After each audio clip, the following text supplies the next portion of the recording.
friends, Romans, countrymen, and happy innovators.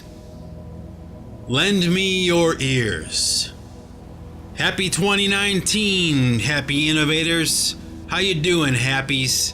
Did you have a good Christmas? Did you have a good New Year, 2019? You know, I should take a moment to say thank you. Thank you for a great 2018 for the Singularity Podcast. And, thank you for joining me for this first Singularity Podcast of the year 2019. Can you believe that? It's already 2019. We're just 1 year away from the year 2020. Make of that whatever you will. You know, a while back, I stumbled across this theme on YouTube, okay? I guess that's what you would call it, like a theme. And what it was these videos of people that go to like abandoned buildings or abandoned houses, and they'll take a camera in and they just kind of explore, you know, these abandoned buildings, whether it's a house out in the country or a skyscraper in the city. They'll enter, usually illegally, and they'll roam around on this property and they'll kind of just check things out, you know? Urban exploration, you know, is what the term they used to describe it. But, you know, it was fascinating to watch, okay, because, at least for me, okay, because what I liked about it, or I guess what I noticed about it, what struck me, especially when these people were going into houses that had been abandoned, sometimes the houses were not, how can I say, the houses were not run down. You had a situation where, you know, the house was left intact. Like they were eating dinner, they got up and left, and the plates are still on the table, you know, the bed is set, you know, clothes are still in the dressers, you know, all this stuff, right? You know, just like they just got up and walked away, or they just vanished into thin air, you know? And okay, you know, it captured my imagination a little bit, you know, I'll admit it. And it just kind of struck me, you know, my mind starts to go. I start to think about that. Well, like, why would there be a situation where, or like, what kind of situation could arise where a house would be abandoned like that? You know, instantaneously, they just, for one reason or another, the people that lived in this house just vanished. You know, books on the shelves, dishes in the dishwasher, you know, soap and shampoo in the shower, you know, like they just left.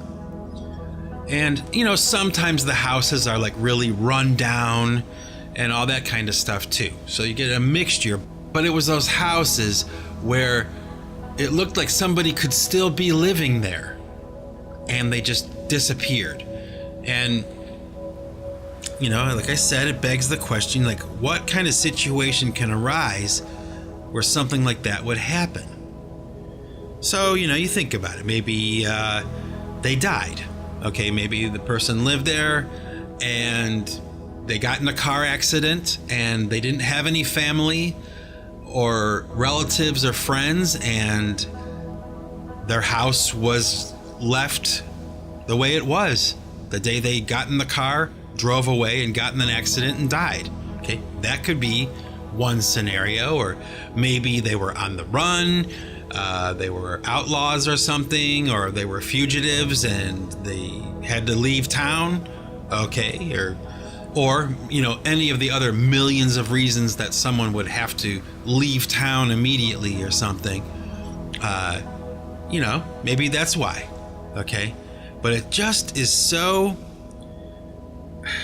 it just, this situation here, you know, with these houses, being abandoned like that, it makes me think so many different things. And like, for example, one of the things that I think about, okay, is how wasteful that is. You know, there are people who are homeless, they live on the streets, they have nowhere to go, and yet there's these houses, these properties that are abandoned and there's nobody living there. Perfectly good house, you know, a perfectly livable house, right? But it's sitting there abandoned, okay? Oh, so wasteful, you know, just not just the house, but the stuff inside. You know, it's so wasteful for that stuff to be sitting there. And sometimes, okay, and this is another thing I think about, it kind of like, I don't know, it just makes me kind of wonder, like sometimes with these houses that have been abandoned, okay, when these urban explorers enter with the camera, like the house is like destroyed on the inside, okay, like papers everywhere, scattered everywhere, dishes, you know, the house is just elephant walked, you know, just the whole house is completely turned over, you know. And I wonder about that too, you know, like, I don't know. I mean, if I let my imagination go, right? You know, I've talked to you before about that creature Dogman, you know, something like that, where, you know, these people are in their home, this creature enters, grabs them, you know, maybe that's how it goes. Nobody even knows they're gone.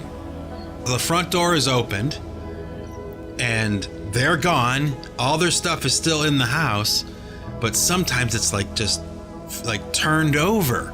You know, I don't know why. Maybe it's because, you know, kids broke in and they vandalized the house or something. Maybe, okay? But sometimes that's not the case. Sometimes it is and sometimes it isn't.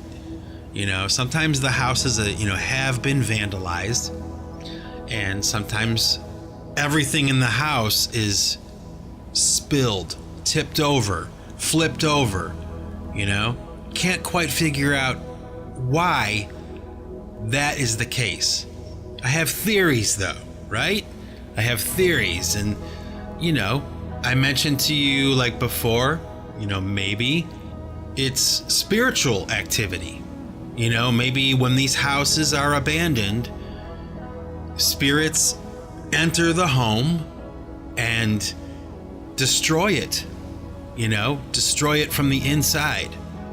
You know, maybe it's some kind of manifestation of what was in the house while the family was there. The spirit of that home is still there after they're gone, and I don't know.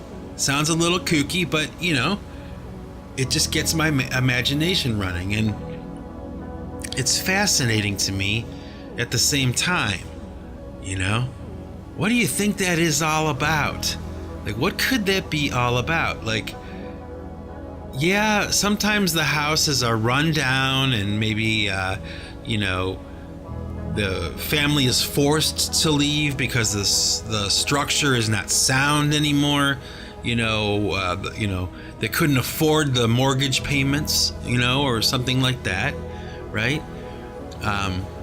But you can watch hours and hours and hours, you know, of video.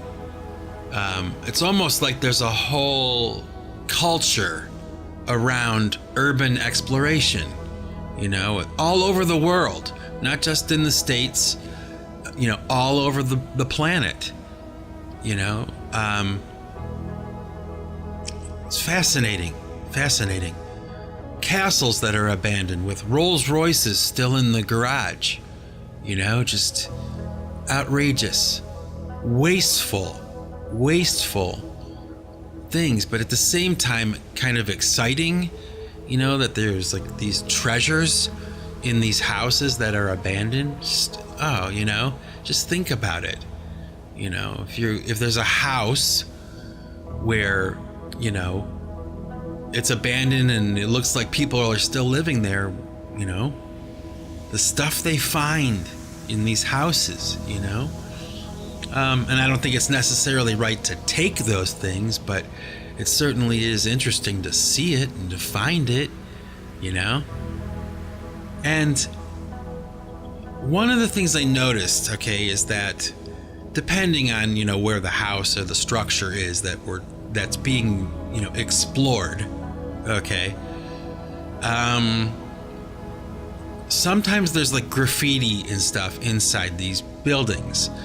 And, you know, I found this book a few years ago, okay? Bear with me here, okay? This book is called Unbroken Curses, okay? The Hidden Source of Trouble in the Christian's Life by Rebecca Brown, MD, and Daniel Yoder, okay? And very interesting book for a lot of reasons, but mostly it's because basically what they're talking about in this book, what they're breaking down, okay, are the symbols and things that you see in public spaces or in abandoned buildings, the spray painted symbols that look like they're benign, they don't mean anything, but they actually do. They have a meaning. And this book explains this concept that, especially with like occult magic and things like that, certain symbols, you know, when certain symbols are placed on a wall or in a space or in a building, they actually have a spirit attached to them, okay? And these spirits are called watchers, okay? And I guess the idea is that, like, for instance, let's say you have an enemy, you know, somebody that is your adversary, okay? And you spray paint this symbol somewhere near their property, and you assign a watcher to watch that property, right? Sounds a little crazy, but bear with me. I'm sure I don't need to explain my position on these things. So I would imagine that if you're still listening to me after all this time, then you probably don't totally disagree with me, okay? You can at least hear me out, right? Anyway, so you have this watcher attached to this symbol, and I believe in that kind of stuff, you know? I believe in that kind of stuff. I believe that we have symbols and icons and statues and things like that that have some kind of spiritual something attached to them. I believe in that.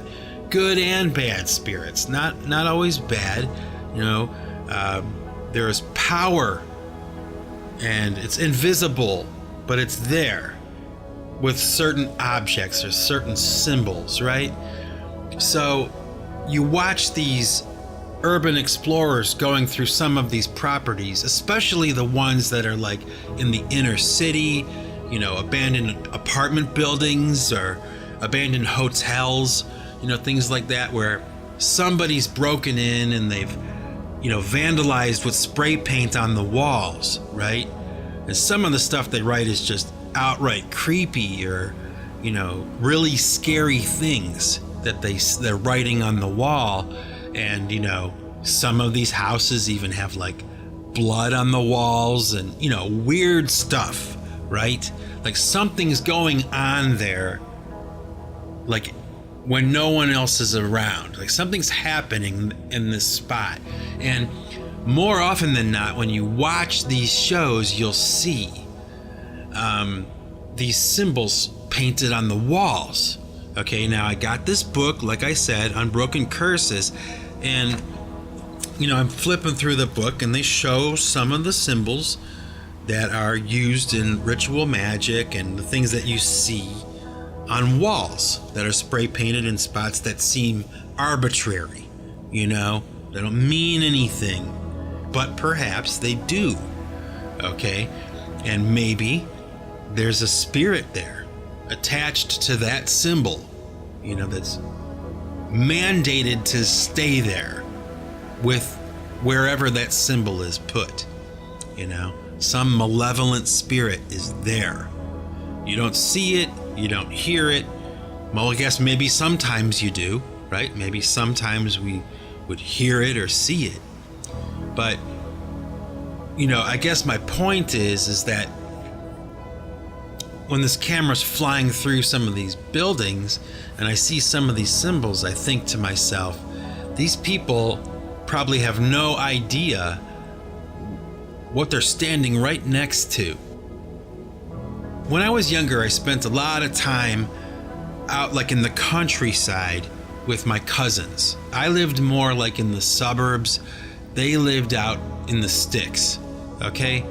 And I spent most of my summertime and, free time in my childhood out there in the sticks with my cousins, okay? And we would go out into the woods and explore and all that kind of stuff. And we found this abandoned house out in the middle of these woods. Maybe it was more like a garage. That's what it kind of, in my memory anyway, that's kind of what it seemed like. Like maybe it was a tool shed or something like that. But whenever we were there, okay, I always had a bad feeling, and I couldn't really put my finger on it. I mean, I was just a young kid, but I couldn't really figure out what it was about this building that bothered me so much, but I didn't like being there.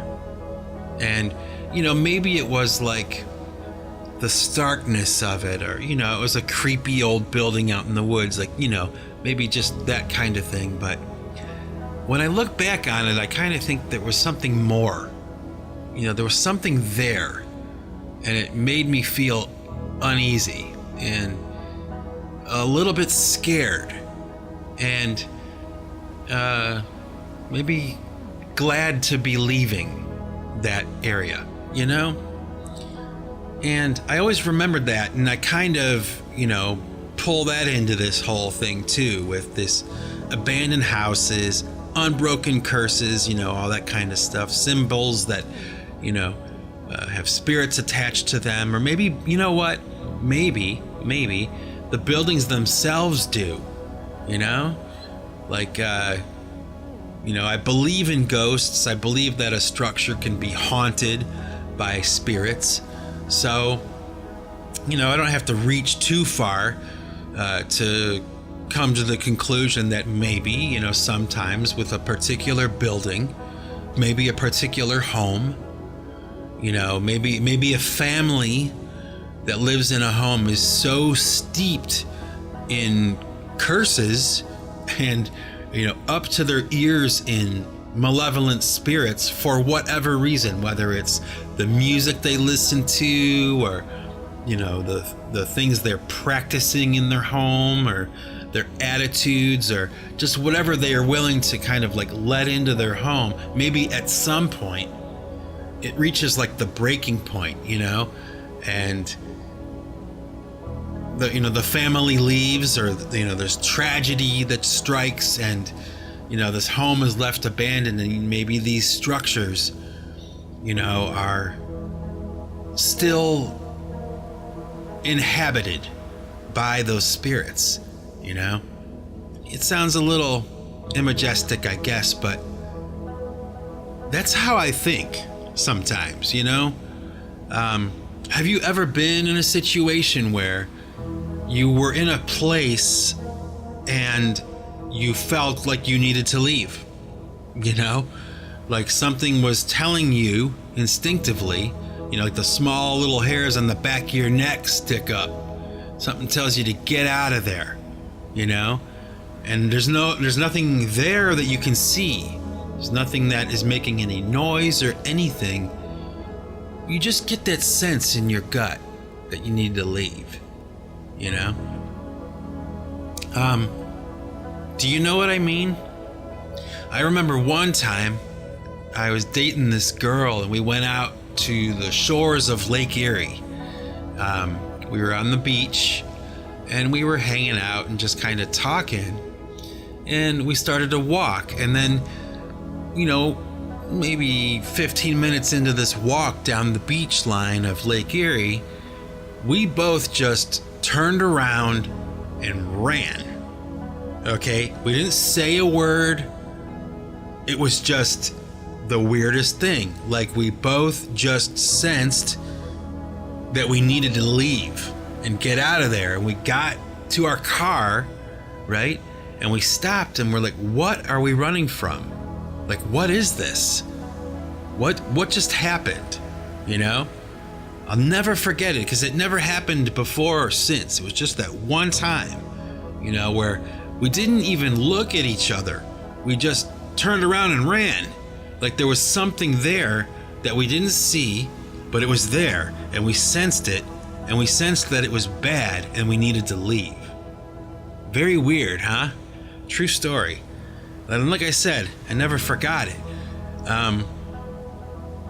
You know, so I don't know, maybe that's part of this whole, you know, interest in these abandoned houses, you know, these urban explorers. Like maybe, you know, there's a part of me, I guess, that wants to believe that there is something possibly there. You know, there's a reason for these buildings to be abandoned the way they are. And, you know, sometimes the footage is really crazy. Like they'll encounter, while they're in these houses, you know, they'll encounter spirits, you know, and they'll catch them on film. Like it's, you know, of course anything like that can be faked, right? But, you know, sometimes when you watch footage of like what is claimed to be a spirit or a ghost or something, sometimes you really have to kind of wonder if you're really seeing something. You know, they really captured something on film. I believe it happens, you know, and, you know, believe it or not, this happens sometimes with these urban explorers when they're, you know, stomping through a house. They'll go up into the attic and there'll be somebody standing there, and then they'll disappear or something like that. You know, crazy, like crazy. Like, I have the luxury of watching it on video. You know, these these poor bastards were walking around in this house and encountering this stuff, right? Anyway, so, you know, it's kind of weird. I got this gift from a friend for Christmas, okay? And maybe that's why I'm bringing all this up for this Singularity podcast, okay? I got this ancient Egyptian, like, statue gift from a friend of mine, okay? Now, part of me wondered, like, why in the hell would they ever give me this? Like, why would they ever think that this would be a gift that I would want? Okay? And, like, another part of me had to kind of wonder, like, are they really my friend? Like, what are they handing me this for? You know? But honestly and truly, okay, as soon as this thing was in our house, okay, both, like, my wife and myself just kind of started to notice, like, subtle things, you know, like, our attitudes were bad, so, you know, for no reason, you know, or we were not feeling good for no reason, or, you know, just odd things like that, you know, like our personalities normally are, you know, pretty chilled and, you know, pretty, you know, humorous and, you know, laughing and just taking care of business and stuff, you know. But for like a week or so, after Christmas, it was just this dark cloud, over our house. And, we both kind of agreed, like, we got to get this thing out of the house, And, according to my belief system, there's a proper way of, disposing of those kinds of things. So, we went about the process of doing that, and sure enough, the mood in the house changed. Everything's back to normal, but it did get me to thinking, about all the stuff that we're talking about today. Wow, what a strange thing. Curses, things attached to inanimate objects, right? It's fascinating. And, I would imagine that probably, a good 75% of my audience listening to this podcast right now don't believe in any of that stuff, right? But I do. I'm in that 25% that believe, wholeheartedly, without reservation, that, ghosts exist, spirits exist, there is such a thing as good and evil, and, there's an invisible realm around us all the time, that we are unaware of, but it's there. Can't quite explain all of it all the time, and maybe no one ever will be able to, but maybe we find out after we die, how all that stuff works. But I'm one of those folks that just has no problem believing any of that stuff. I mean, really, I don't think I would want to live in a world where there was nothing else other than the material existence. There has to be more, right? So, I don't know. I guess it's just food for thought. It's just food for thought. So, anyway, back to this book, Unbroken Curses. This woman, Rebecca Brown, who wrote this book, lays out a few examples of, different symbols that are used, different experiences she had, with these symbols, and how they got rid of them, and, the antidote to this problem. And, unfortunately, not all of the book is great, okay? So, just like any other text that you find and read, it's not all to be believed as gospel, but she does have a few illustrations in this book of different things, and, I would swear that I've seen these symbols around. I had no idea what they were or what it meant. Like, you're walking through an alleyway or under a bridge somewhere or something like that, and you see a symbol spray painted there, like a skull or a anarchy symbol, or, I don't know, all that stuff you see. And sometimes you see these symbols and you're like, what is that? What is it supposed to be? But I don't wonder anymore.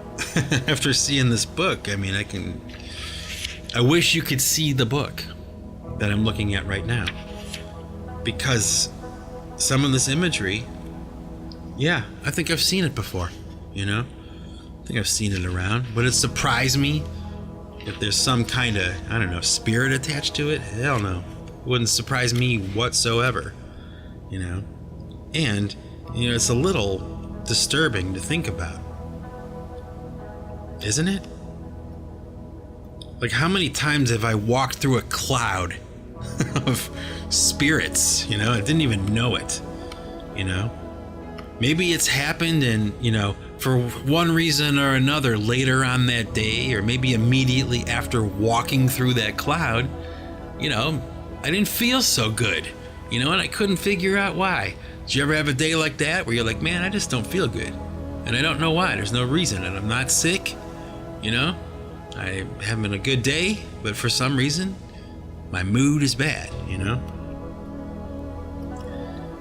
I don't know. I like thinking about this stuff, though. I really do. You know what? I love this kind of stuff. I don't just like thinking about it. I love it. It's fun, man. Totally fun. Okay, so while we're on this subject of, curses, unbroken curses, and symbols, and spirits, and abandoned houses, and all that kind of stuff, all right? I'm going to share with you something that, truthfully, I'm a little reluctant to talk about, okay? And I'll explain why in a little bit, okay? But a while ago, I learned this prayer, okay, from someone, and it's a special prayer, okay?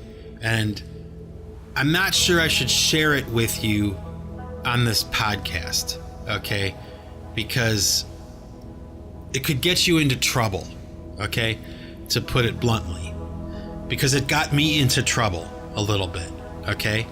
Now, it's a binding prayer. That's what it's called. It's a binding prayer. It's a prayer to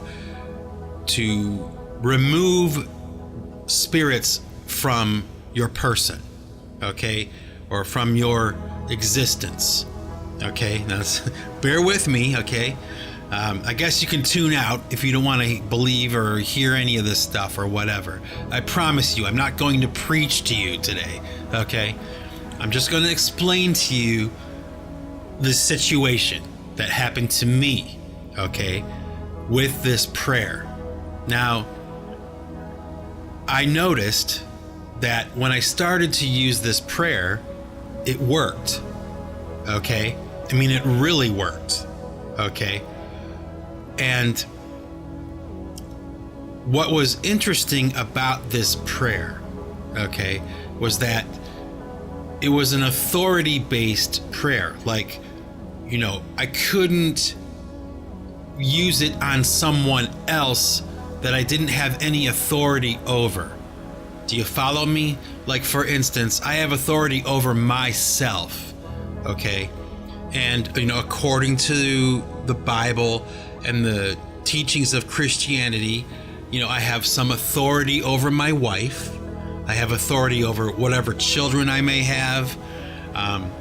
In some situations, I might have authority over my parents, but I don't have any authority over my neighbor. I don't have any authority over you, okay? You are autonomous. You are your own spiritual whatever, okay? Now, like I said, I started to use this prayer in my life. I started to use it like praying things off of my wife, praying things off of myself, praying things off of my parents, like remotely, because, you can do things like that. It works that way. And it really worked, okay? And now here's where the problem arose for me, okay? Because this prayer worked so well, like in real time, okay? You don't have to believe me, okay? But it worked in real time. I started to kind of like test it, and I started to kind of abuse it, but it was before I understood this idea of authority, okay? Like, the person who had related this prayer to me, this special prayer to say, didn't impart the idea that, I can't just go around praying things off of people. I can't do that. I don't have the authority to do that. But I started to do that. Like, I'll give you an example. I'd be in the grocery store, okay, going through the line, paying for my food, and a few lanes over, there would be like a little baby, and it would be crying like really loud and really, pitching a fit. So, silently, to myself, I would start to say this prayer. And sure enough, as soon as I started to pray it, maybe I had to pray it like 3 times or 4 times, the baby would calm down. I mean, 40 feet away from me. a kid I'll never see again, or I had never seen before. I would say this prayer to myself silently in my mind, and this baby would stop crying. Or, I would see somebody, that's angry and flipping out. Maybe two guys are getting ready to get into a fight. They're going to scrap.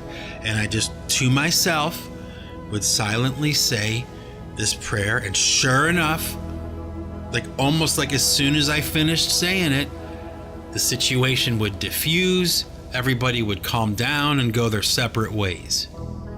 I kid you not, okay? The absolute truth, okay? Now here is where the problem came in. Whenever I did that, whenever I said that prayer for someone I did not have any authority over, okay, that night when I went to sleep, I would have the craziest dreams, okay? Now, this went on for quite some time because I didn't really understand the nature of what I was doing, okay? I was kind of reckless with it, and I didn't realize I was being reckless, okay? So I wasn't irresponsible or anything. I was just unaware, okay? But wow, the dreams I had. Oh my gosh. Now, I came in contact with the person who had related the prayer to me in the first place, and then they told me the other half, you can't just do that. You need to have authority over whoever you're praying over, spiritual authority, right? Oh, gee, thanks. Thanks for the warning. You probably should have told me that first before you related this prayer to me. But the point I'm getting at is that the dreams I had, it was like retaliation. Like when I would pray this prayer over someone I had no authority over, the spirits that I was praying off of that person, okay, were forced to leave, okay, but they knew I did not have the authority to be doing that. Now, according to my source, okay, the spirits are like lawyers. I mean, they understand their rights, and they understand what I'm allowed to do and what I'm not. And when you cross that line, they have the right to retaliate. And let me tell you, well, you don't have to believe me, but I swear to you, the dreams that I had were so outrageous and so crazy. They were almost like they were really happening. They weren't necessarily completely in the dream state sometimes. Like they would bleed over into reality just briefly, but it was like, the sensations and the fears and the experience in these dreams was so palpable and so real and so creepy, just outrageous stuff. Wow. I mean, there were a few times where I'm not entirely sure that I had not visited, another realm, like hell or something. I mean, I was maybe I don't know. I had maybe 15 or 20 of these experiences, and it got to the point where I was almost afraid to go to sleep because some of it was just so scary and so real, until, I stopped, randomly praying spirits off of people, to test this prayer. Huge mistake, but it's a mistake I won't make again. It's also the reason why I won't share that prayer with you on this podcast. Now, I might change my mind in the future, but at least for today, I'm going to leave it right there, okay? Let that kind of soak into your synapse a little bit. And I'll look for the feedback, in the comment section. Maybe you've had an experience like this yourself, I don't know, but I know what I experienced. You can call me crazy because I don't care, all right? I know what I experienced. And whether it was a figment of my imagination, I don't know, okay? Was it a dream, just a dream? I don't know. But if you ask me, I don't think so. It was enough for me to stop doing that. And as soon as I stopped doing it, sure enough, those crazy dreams, those crazy sleep experiences stopped. Crazy stuff, isn't it? It's creepy, really creepy kind of stuff. A hard lesson learned. I promise you that my story is true, okay? It was a real thing. And it's been a while since I've had one of those crazy dreams, but man, I'll never forget that as long as I live. It lasted for about 6 months or a year, and it was just crazy. Anyway, so let's see, what else can I talk about today? We'll change the subject. We'll go on to something a little more positive. I guess I can tell you that, if you're a fan of my music at all, if you listen to Pipe Choir PC3 or PC1 or the Marion Circle Drum Brigade, any of the stuff that I've done, the good news is that I have just, maybe over the past month or so, began the process of beginning to, you like that? I began the process of beginning to write a new pipe choir album. And in the spirit of the Pipe Choir Eskons project, I am seriously considering, when I write a pipe choir song, reinterpreting it as also a PC3 song and a PC1 song, like I did a year ago with the Pipe Choir Eskons project.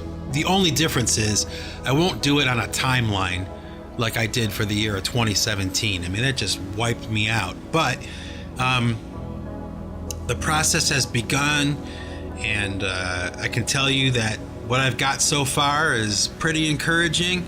I'm looking forward to it, actually, enjoying the writing process. I guess I could, I wanted to share that with you.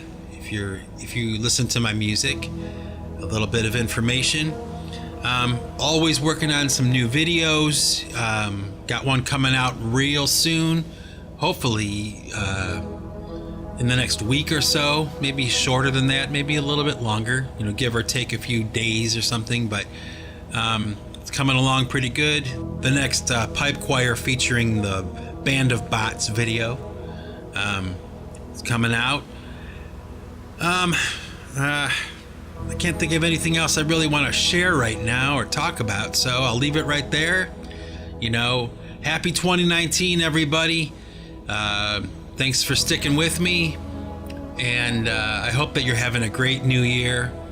I hope that you're keeping your New Year's resolutions, and if not, that's okay too. We're all doing the best we can. Anyway, with that, this is Mike Bostwick from Pipe Choir Records signing off. And remember, folks, if you want to keep what you've got to give it away. Take it easy.